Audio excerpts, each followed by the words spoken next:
Madanapalle files దగ్ధం కేసులో దర్యాప్తు ముమ్మరం చేశారు అధికారులు. అనేక కోణాల్లో విచారిస్తున్నారు. ఇదే ఘటనపై ఎంపీ మిథున్ రెడ్డి స్పందించారు. ఎలాంటి విచారణకైనా సిద్ధమన్నారు ఎంపీ.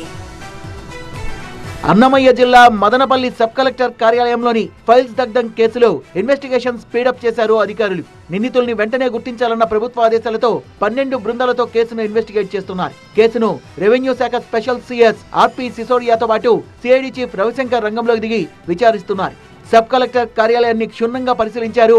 కేసు పురోగతిపై అధికారులతో సమీక్ష నిర్వహిస్తున్నారు. రెవెన్యూ సెక్షన్ ను సిసోడియా పరిశీలిస్తుంటే కేసు దర్యాప్తును రవిశంకర్ పరిశీలిస్తున్నారు. ఇప్పటి వరకు 25 అంశాలకు సంబంధించిన ఫైల్స్ కాలిపోయినట్టుగా నిర్ధారించారు. పాక్షికంగా కాలిపోయిన 700 ఫైల్స్ ను అధికారులు స్వాధీనం చేసుకున్నారు. మదనపల్లి రెవెన్యూ డివిజన్ పరిధిలోని కుప్పం, పలమనేరు, పీలేరు, పుంగనూరు నియోజకవర్గాల్లో ఉన్న ప్రభుత్వ భూములు, 22A కింద ఉన్న భూములు, ఇనాం భూములు, పలు రకాలకు సంబంధించిన భూముల రికార్డులు భద్రంగా ఉన్నాయా లేదా అని పరిశీలించారు. 2022 నుంచి ఏ విధంగా ట్రాన్స్ఫర్ అయ్యాయో కూడా పరిశీలించారు.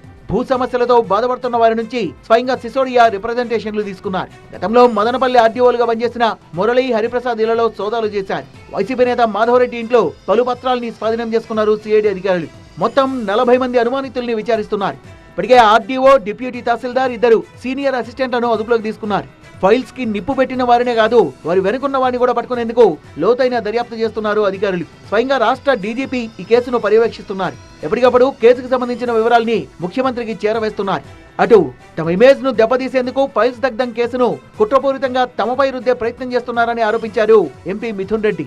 రికార్డులు తారుమారు చేసేదానికి ఈ ఘటన జరిగిందని చెప్పి నేను ఒకటే అడుగుతానండి. మా అఫిడవిట్లో ఉండే ప్రాపర్టీస్ కానీ ఇంకటి కానీ ఏదైనా కానీ ఎంఆర్ఓ ఆఫీస్లో ఉంటాయి, కలెక్టర్ ఆఫీస్లో ఉంటాయి, CCLAలో కూడా ఇవన్నీ రికార్డ్స్ ఉంటాయి. సో ఇవన్నీ కూడా ఏదో చిన్న ఘటన జరిగితే రికార్డ్స్ అన్ని తారుమారే పరిస్థితి ఉండదు. నన్ను అడిగితే నేనే ఇవ్వడానికి సిద్ధంగా ఉన్నాను. కేసులో రెవెన్యూ శాఖ special CS RP Sisodia, CID chief Ravishankar involve కావడంతో ఏం తేలుస్తారు, ఏం తేలుతుంది అన్న దానిపై ఉత్కంఠ నెలకొంది.